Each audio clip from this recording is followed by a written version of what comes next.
ఆరోపణలు ఎన్నో ఉన్నాయి, అవన్నీ ప్రజలు గమనిస్తున్నారు.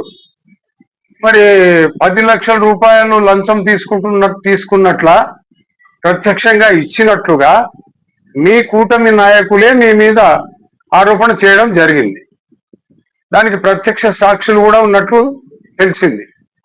తర్వాత మీకు 10 లక్షలు ఇచ్చినటువంటి వ్యక్తి, కూటమి నాయకులు ఎవరైతే ఉన్నారో ఆయన ప్రత్యక్షంగా నేను 10 లక్షలు ఎమ్మెల్యే గారికి ఇచ్చినాను, నేను ఎక్కడ ప్రమాణం చేయమంటే అక్కడ చేస్తాను, గుళ్ళో చేయమంటే చేస్తాను, చర్చిలో చేయమంటే చేస్తాను, మసీదులో చేయమంటే చేస్తాను, పాలతో ప్రమాణం చేస్తానని ఆయన స్పష్టంగా చెప్పడం జరిగింది.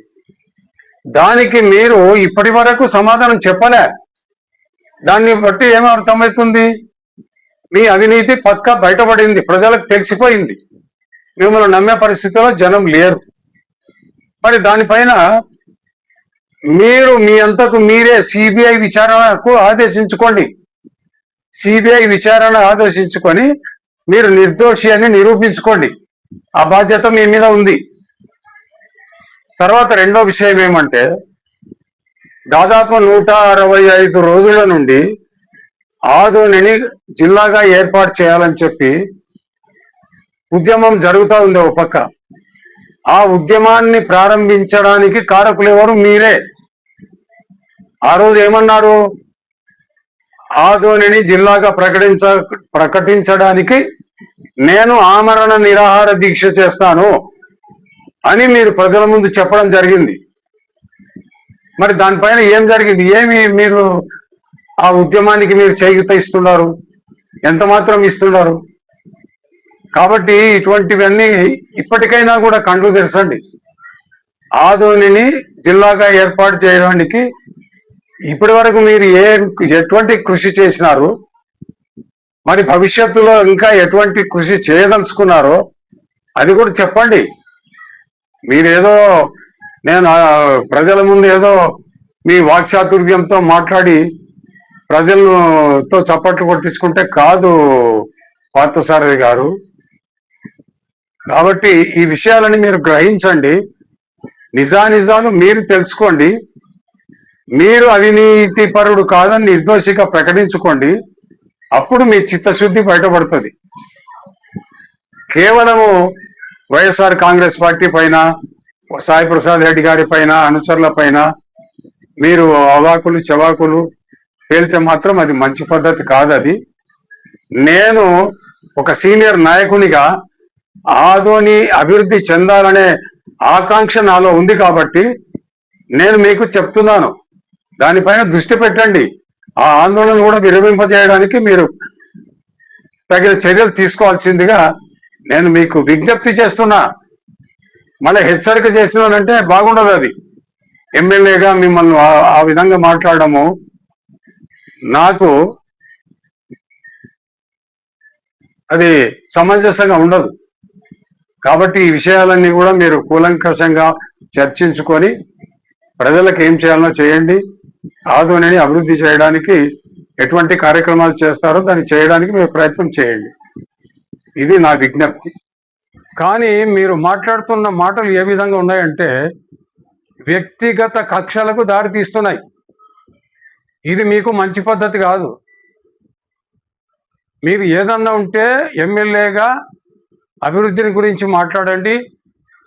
ఏదో కుంభకోణాలు జరిగినాయి అన్నారు, దాని మీద విచారణ జరిపిస్తామన్నారు, అంతవరకు బాగానే ఉంది. ఎంతసేపు ఉన్నా కూడా సాయి ప్రసాద్ రెడ్డి కుటుంబాలు, వాళ్ళ అనుచరులు, తర్వాత వాళ్ళని గురించి మీకు అసలు పూర్తి విషయాలు తెలుసా మీకు అని అడుగుతున్నాను నేను.